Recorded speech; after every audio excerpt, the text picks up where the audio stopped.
dia. Bom dia. E nós vamos recordar algumas passagens do Novo Testamento. Lembrando que o Novo Testamento, ele possui 27 partes. Mas dessas 27 partes, mais da metade, ou seja, 14, se referem às cartas de Paulo. Então, nós vamos recordar uma passagem que se encontra na segunda carta de Paulo a Timóteo. Interessante é que Paulo, ele dirige suas cartas aos povos e não às pessoas, mas 4 cartas são endereçadas a pessoas, 2 delas a Timóteo. E nós até fazemos aquela perguntinha: mas quem foi Timóteo? Será que nos lembramos realmente de Timóteo? Um dos grandes mártires do cristianismo. Timóteo era discípulo de Paulo e ele era o dirigente da igreja da cidade de Éfeso. Éfeso era a maior cidade da Turquia, ou aquela região da Ásia. E é exatamente na cidade de Éfeso que morava João Evangelista e morava Maria, a mãe de Jesus. E Timóteo, ele cuidava da igreja, ele era o dirigente da igreja. Mas o primeiro encontro de Paulo com Timóteo, ele se deu na sua primeira viagem àquela região. Timóteo era um jovem de 13 anos. Ele morava com a sua avó e com a sua mãe. Na segunda viagem, Paulo novamente encontra Timóteo, sua avó e sua mãe. E a mãe de Timóteo pediu a Paulo que ele deixasse que Timóteo lhe acompanhasse em suas viagens, porque ela e a sua mãe, a avó de Timóteo, eles estavam de transferência para a Grécia. E Timóteo, ele acompanhou Paulo em toda a sua segunda viagem. Ele veio para Jerusalém e na terceira viagem ele permaneceu na cidade de Éfeso como dirigente da igreja local. Ele era ainda bastante jovem. Mas certo dia, algumas pessoas resolveram fazer uma procissão. Era uma procissão pagã. E essa procissão estava passando nas proximidades da igreja cristã. E Timóteo, ele tentou impedir essa procissão, mas ele foi atacado, foi arrastado pelas ruas e posteriormente ele foi apedrejado. Então, ele se tornou um dos mártires do cristianismo e recebeu 2 cartas de Paulo. Nesta segunda carta, nós encontramos a seguinte passagem: o lavrador que trabalha deve ser o primeiro a gozar dos frutos. Bem interessante. O lavrador que trabalha deve ser o primeiro a gozar dos frutos. Isso nos leva à seguinte indagação. Ele fala do trabalhador, aquele que trabalha. Tem aquele que não trabalha. Então aquele que trabalha, e aquele fala do lavrador, é aquele que levanta cedo, que cuida da terra, que prepara a terra, que está sempre trabalhando, que planta, que colhe. Ele diz que esse que trabalha deve ser o primeiro a gozar dos frutos. E nós sabemos que existem lavradores que carregam o nome de lavrador, mas não trabalham. Ele arrenda as suas terras, ele fiscaliza o que faz o vizinho, ele reclama do vento, do sol, da chuva, está sempre reclamando. Mas nós precisamos, quando lemos esta passagem, nos lembrar. É claro que Paulo está falando do mundo espiritual. Não tinha nenhum sentido ele ficar relembrando fatos do mundo material. No mundo espiritual é exatamente a mesma coisa. Paulo está querendo nos dizer que aquele que trabalha no mundo material, quando ele for para o mundo espiritual, ele deve ser o primeiro a gozar dos frutos. Bem, o que faz aquele lavrador que trabalha? Ele não faz nada de excepcional, não. O lavrador, ou a criatura que trabalha, é exatamente aquela criatura que cumpre com suas obrigações. Aquele que procura evoluir, aquele que procura aprender, aquele que procura colocar em prática as leis de Deus. O que não trabalha faz exatamente ao contrário. Simplesmente se preocupa com a busca de prazeres materiais. Pronto. Então aquele que trabalha, aquele que evolui, aquele que cresce, ele vai ser recepcionado de maneira diferente do que aquele que não faz nada, aquele que está estacionado. Mas, certo dia, Jesus estava ali em Cafarnaum, e ele olhando para o outro lado do lago, ele resolveu fazer uma visita à cidade que existia do outro lado do lago. É claro que hoje não é tão difícil assim você sair de uma margem e ir para outra margem. Mas na época de Jesus era meio complicado. Nos lembramos que o lago de Genezaré, ou o mar de Cafarnaum, ou de Tiberíades, quando ele se forma, toda a sua margem direita é formada por praias. E ali existem várias cidades, ou existiam várias cidades, várias vilas. Do outro lado, imensos paredões. Quando você queria ir para o outro lado, ficava muito difícil. Eram aproximadamente 12, 13 quilômetros a travessia de um lado para o outro lado. E quando você chegava no outro lado, começavam os seus problemas mais sérios. Aonde você deixar o seu barco? Só paredões do outro lado. Não tinha local para você deixar o barco. Depois que você achava um lugar para deixar o barco, começava um outro problema. A subida até a parte mais alta. Ou seja, você tinha que escalar todo aquele paredão. Então tinha que buscar lugares e caminhando lentamente até subir 300, 400 metros de altura. Então, não era muito fácil você sair da margem direita ou da cidade de Cafarnaum e ir para a margem esquerda, onde ficava quase em frente a Cafarnaum a cidade de Gerasa. Mas Jesus chamou os apóstolos e, olha, eu quero ir para lá e pronto. Eu quero amanhã cedinho já estar do outro lado, já estar na cidade de Gerasa. E os apóstolos prepararam o barco, e à noitinha eles pegaram o barco e foram em direção a Gerasa.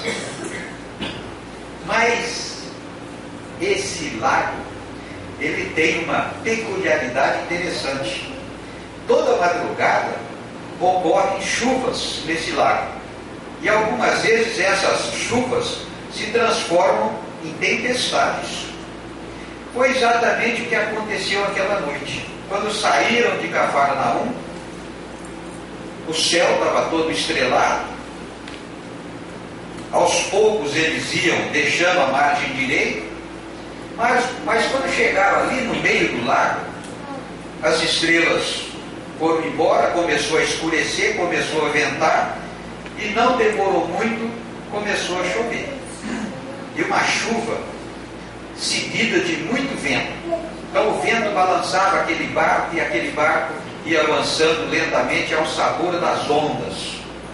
Os apóstolos, de um modo geral, não se preocupavam muito. Eles estavam acostumados com essa situação. Mas Judas, ele não era da região. Judas era da Judéia, da cidade de Cariotes. Então Judas começou a se preocupar. Jesus, tranquilamente, quando ele subiu no barco, ele já procurou um lugarzinho mais tranquilo e dormiu. Simplesmente se acomodou e dormiu.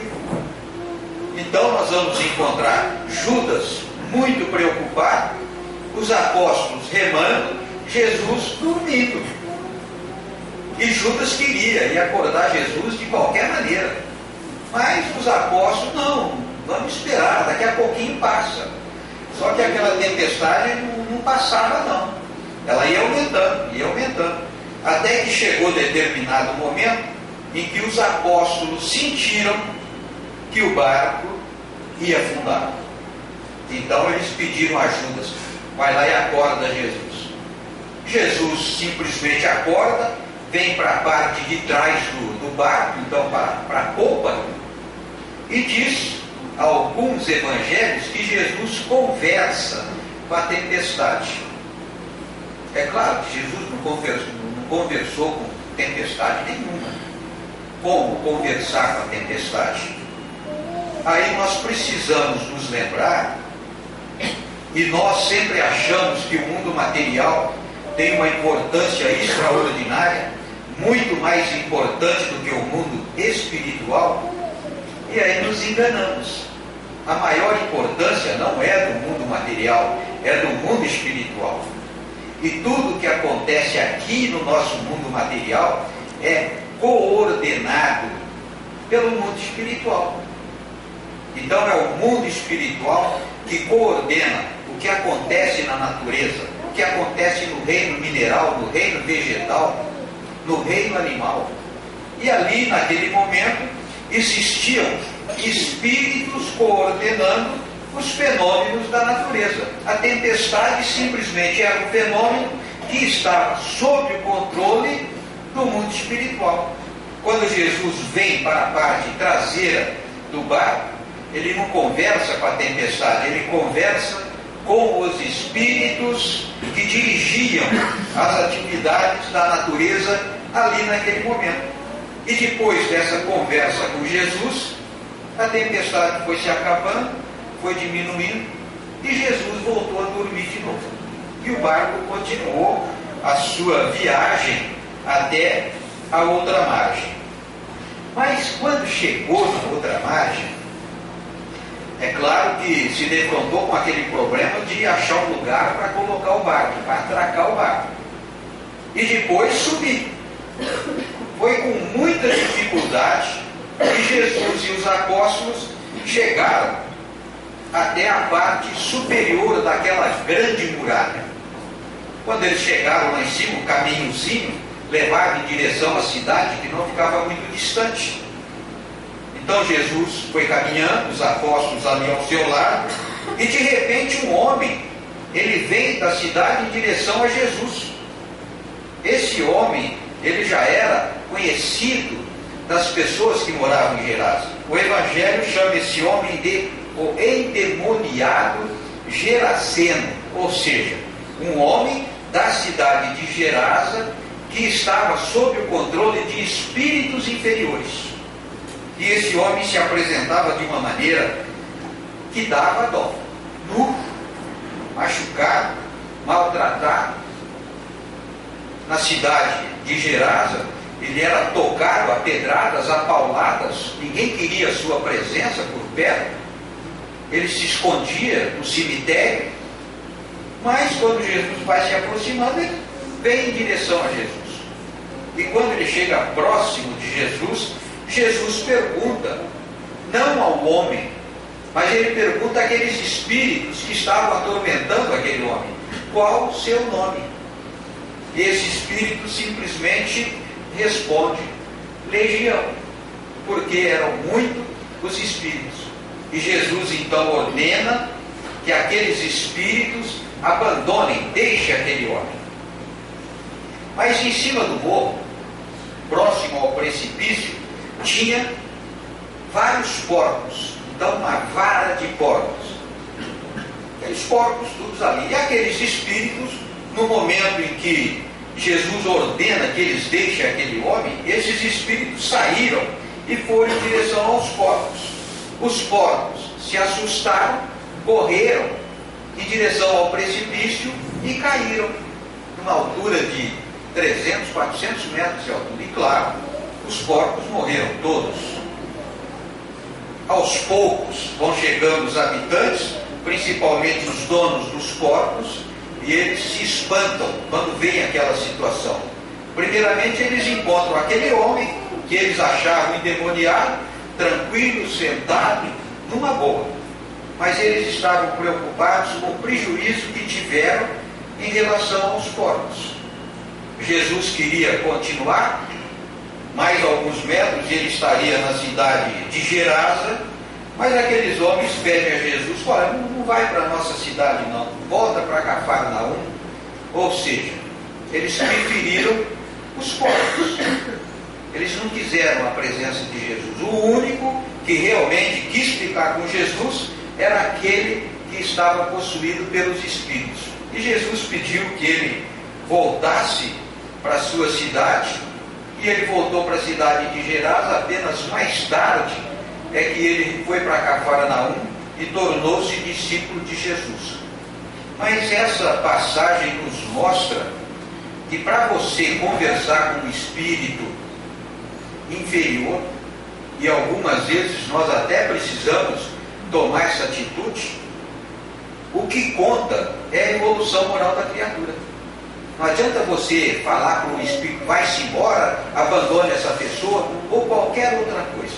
O espírito, ele só reconhece a condição moral de uma pessoa. Se não houver essa condição moral mais elevada, o espírito simplesmente não vai obedecer coisa nenhuma. Tá bom, pessoal? Mais uma passagem, carta de Paulo aos Coríntios. Olha o que Paulo escreve: não sabeis vós que o templo de Deus e que o Espírito de Deus habita em vós? É isso que Paulo está dizendo, que o templo de Deus está aqui conosco e que o Espírito de Deus habita em nós. Será que é isso mesmo? Será que nós entendemos esta passagem? Então, se Deus habita em nós, nós somos o templo de Deus, claro. Aí nós nos lembramos de uma situação bastante comum no nosso mundo, e que todo mundo já passou por essa situação: a sementinha. Todo mundo já plantou uma semente, né? Todo mundo já plantou uma semente, e depois aquela semente cresceu, brotou e se transformou numa bela árvore. Eu, quando contei essa passagem no nosso lar, eu lembrei que quando eu era criança, a gente plantava semente de jatubá. E até agora, há muito tempo eu não vejo o jatubá. Na outra semana, um companheiro me trouxe 3 jatubá. Ui, deu um monte lá onde eu trabalho, né? Então, o que acontece com essa semente? Essa semente, ela guarda todo o germe da grande árvore. É aquela semente pequenininha, aquela semente minúscula, mas guarda o germe de árvores gigantescas. E aí nos lembramos que o nosso corpo material, este corpo que nós estamos vendo, que vocês estão vendo, ele guarda o nosso corpo espiritual. Então nós temos um corpo material que nós estamos vendo, e temos um corpo espiritual que nós não estamos vendo. É nesse corpo espiritual que nós vamos encontrar o templo de Deus. Pronto. Mas esse nosso corpo espiritual, ele se divide em espírito e perispírito. É o nosso espírito que traz consigo o gene da divindade. Então Deus está no nosso espírito. Quando nós fomos criados, Deus nos deu os atributos que Ele possui, todos eles. Só que esses atributos precisam ser desenvolvidos. Deus está conosco, mas nós precisamos desenvolver esses atributos para sentir a presença de Deus. Enquanto nós não desenvolvermos esses atributos, Deus vai estar conosco, mas um tanto distante, né? Ele vai se aproximar à medida que nos elevamos, à medida que nós aprendemos. Então, nós sabemos, é necessário que nós possamos aprender, que nós possamos nos educar, possamos evoluir. Quando isso acontecer, aí nós vamos sentir a presença de Deus cada vez maior. E isso só vai acontecer através da reencarnação. Em uma passagem pelo mundo material, certamente nós vamos aprender um pouquinho, vamos crescer um pouquinho, mas é muito pouco. Então nós precisamos de muitas passagens pelo mundo material. Tá bom, pessoal? Vamos falar mais uma passagem que eu sempre gostei muito dessa passagem. Jesus, ele chegando de tardezinha na cidade de Cafarnaum, e no outro dia de manhã, ele tinha um encontro com os religiosos da cidade. Jesus, ele falava aos sábados na sinagoga. Ele sempre foi muito bem acolhido entre os religiosos da cidade de Cafarnaum. Então, no outro dia cedo, ele ia ter uma reunião com essas pessoas na casa de Pedro. Então, ele recomenda aos apóstolos que não falassem nada, não espalhassem a notícia de que ele se encontrava na cidade. Porque se isso acontecesse, as pessoas necessitadas viriam para a casa de Pedro, ele ia atender aquelas pessoas e não podia conversar, não podia se reunir com os religiosos da região. Mas não adiantou nada não, ninguém falou coisa nenhuma, mas de madrugada a casa de Pedro já estava cercada. A necessidade, ela descobre caminhos que nós nem imaginamos. E ali estavam muitas criaturas querendo conversar com Jesus, queriam ser atendidas por Jesus, queriam que Jesus realizasse um prodígio, um milagre. E Jesus, logo de manhã, ele começa a atender aquelas pessoas. Olha, nem tomou café. E ele está atendendo, vai atendendo. E claro que em determinada hora, ele para o atendimento para receber esses religiosos, para fazer a reunião com os religiosos. Mas nas imediações de Cafarnaum, morava um paralítico. E esse paralítico, ele também ouviu aquela notícia de que Jesus estava na casa de Pedro. E ele queria conversar com Jesus. Então ele pediu a alguns amigos que o levassem até a casa de Pedro.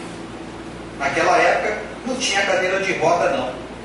Os amigos vieram, botaram esse paralítico em cima da cama e levaram a cama. Levaram a cama. Quando chegaram na casa de Pedro, estava aquela fila já estava muito grande. E ele falou, puxa vida, mas com essa fila aqui não vamos ser atendidos nunca. Então eles ficaram procurando uma maneira de entrar na casa, ou seja, de furar a fila. Nós não vamos ficar nessa fila que não tem como. Deram volta na casa e descobriram que eles podiam subir no telhado. Subiram no telhado, puxaram a cama, o paralítico em cima para o telhado da casa. É claro que o telhado de casas naquela região não é igual ao telhado das casas que nós temos aqui. Mas, de repente, eles resolveram também puxar as telhas para ver o que acontecia. Tiraram a telha e viram Jesus lá embaixo. Jesus conversando com os religiosos. Não tiveram dúvida. Amarraram uma corda na cama, deve ter amarrado umas 4 cordas e desceram aquela cama. Então Jesus está conversando com os religiosos, de repente aquela cama com o paralítico em cima desce bem na frente dele. Jesus para a conversa, fica olhando para aquele paralítico, né? Pergunta o seu nome e pergunta também o que você quer que eu lhe faça. E o paralítico não teve, eu quero que você me cure. Claro, eu quero deixar de ser paralítico. Só isso, só isso. Então Jesus dá uma olhada para aquele paralítico e diz assim, olha, os teus pecados te são perdoados. Aqueles religiosos, quando Jesus faz esta afirmação, eles se escandalizam. Ah, como teus pecados são perdoados? Quem perdoa é Deus. Você não pode perdoar ninguém. Não, Jesus não está perdoando. Ele diz que os pecados daquele homem estavam perdoados. Ou seja, aquele homem já tinha passado pelo seu reajuste com a justiça divina. Ele não tinha mais débito com a justiça divina. Os seus débitos já tinham sido totalmente resgatados. Mas aqueles religiosos continuam. Mas como você faz essa afirmação? E Jesus então pergunta àqueles religiosos, o que é mais fácil? Eu dizer a este homem, os teus pecados estão perdoados, ou toma a tua cama e anda. E os religiosos ficaram ali olhando para Jesus. Jesus se vira para aquele homem e diz assim, levanta, toma a tua cama e vai embora para a tua casa. Aquele homem paralítico estava deitado, ele tenta sentar, consegue sentar, quando ele descobre que estava sentado, que foi uma vitória muito grande, ele não sentava. Aí um pouquinho mais de esforço, ele se põe de joelho, um esforçozinho a mais, ele se põe de pé. Quando ele se põe de pé, ele simplesmente toma sua cama e vai-se embora. Então essa passagem aqui é um daqueles prodígios realizados por Jesus. Mas, na primeira carta a Timóteo, Paulo escreve o seguinte: nada trouxemos para este mundo, e manifesto que nada podemos levar. É isso mesmo. Nós não trouxemos nada, não vamos levar nada. Mas tem alguma coisa que a gente não pode esquecer. Quando nós chegamos para esse mundo, nós chegamos como necessitado, sozinho, precisando do amparo de alguém, precisando dos cuidados de alguém. E recebemos esse cuidado dos nossos pais, dos nossos irmãos. Eu particularmente sempre agradeço a uma irmã mais velha que cuidou de mim quando eu era criança. Mas a gente tem mãe, tem pai, tem irmãos, tem tios. Então são as pessoas que cuidam de nós. Chegamos sozinhos. Quando nós retornarmos ao mundo espiritual, nós também vamos sozinhos. Nós vamos chegar lá sozinhos. E é uma preocupação que nós devemos ter. Não deve ser muito bom você chegar sozinho no mundo espiritual. Você chega lá e não tem alguém para lhe receber. Deve ser uma situação muito difícil. Então, nós precisamos de amigos. E esses amigos, esses companheiros, nós fazemos enquanto nós estamos aqui encarnados. Não vamos deixar para fazer esse amigo depois, porque não vai dar tempo não. Nós precisamos de amigos, precisamos de fazer amigos enquanto encarnados. Para isso, nós não podemos ficar afugentando aquelas pessoas que se aproximam de nós. Nós vamos precisar dessas pessoas. E tem um detalhezinho. Olha, tem muita pessoa aqui no nosso mundo, algumas vezes pessoas boas, pessoas que fazem o bem, pessoas que não prejudicam ninguém. Só que encontramos pessoas no nosso mundo que se julgam o que há de mais importante. Sempre acham que eles são de uma importância extraordinária, que tudo tem que passar pela mão deles, que eles sabem tudo, que eles decidem tudo. São pessoas que em reencarnações passadas tiveram o poder na mão. Hoje, eles não têm o poder. Então são pessoas boas, mas eles ainda acham que possuem esse poder. Então querem tomar conta de tudo. E tem um outro detalhezinho também, né? São pessoas que se ofendem por coisinha desse tamanho. Vocês já viram pessoa assim? Qualquer coisinha já está toda ofendida, toda magoada. Ah, que coisa terrível, né? O que essas pessoas têm, nós chamamos de melindre. São pessoas melindrosas. Quando você conversa com essas pessoas, você precisa até tomar cuidado, porque qualquer coisinha ela se ofende. Talvez nós até nos incluímos nesse grupo de pessoas. Então o melindre pessoal é uma coisa muito difícil, atrapalha muito o crescimento da criatura. A ofensa é um negócio terrível. Quando nos sentimos ofendidos, essa ofensa, essa mágoa que nós criamos e que muitas vezes elas nem existem. Olha, mágoa tem espinho.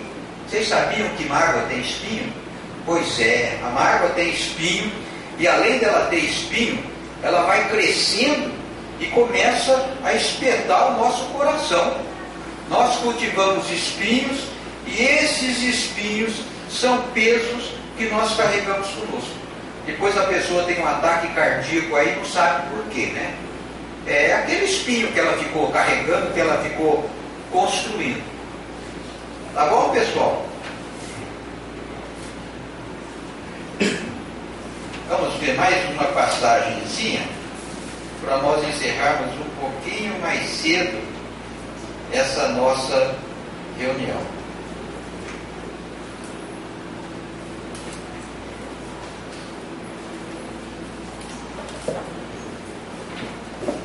Bem,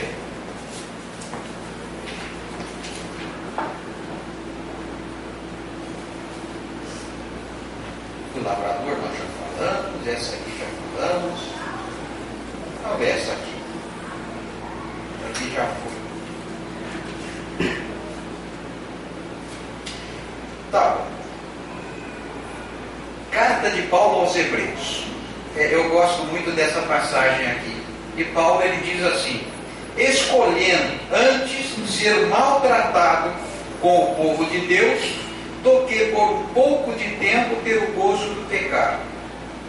Uma frase estranha, né? Olha, escolhendo antes ser maltratado com o povo de Deus, do que por um pouco de tempo ter o gozo do pecado. Ele está falando de Moisés.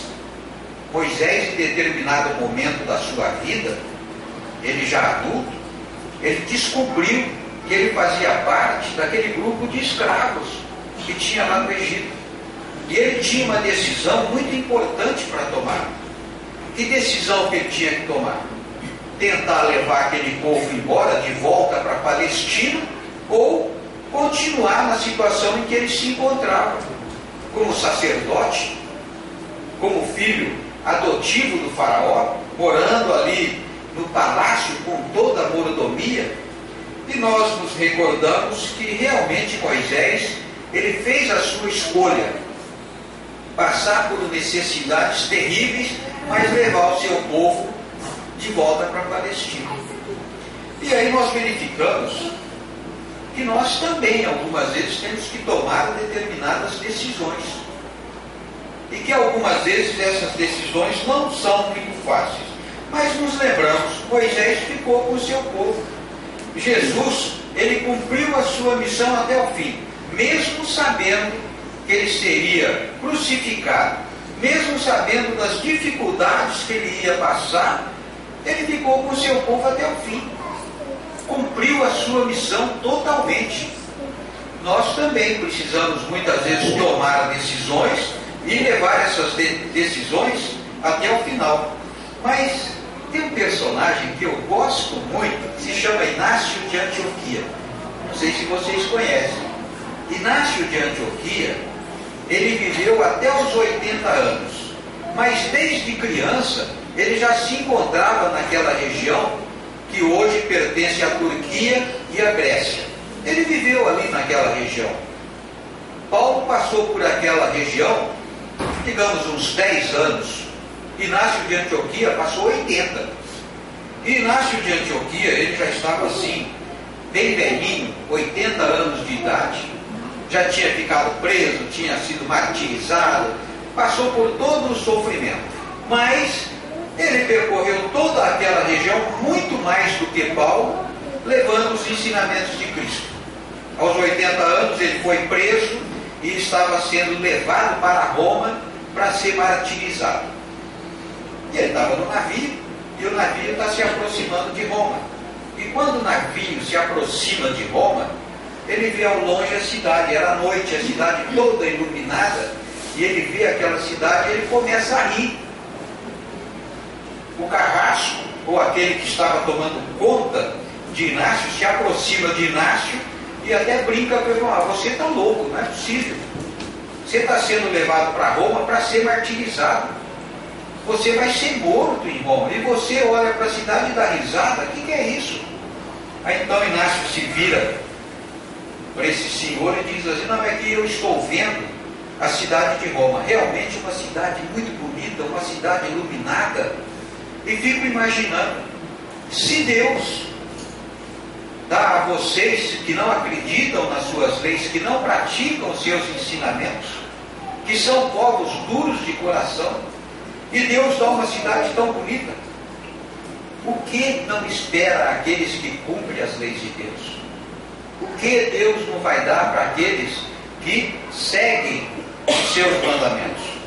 Então, para nós fica sempre aquela lembrança que a nossa passagem pelo mundo material, ela é muito rápida.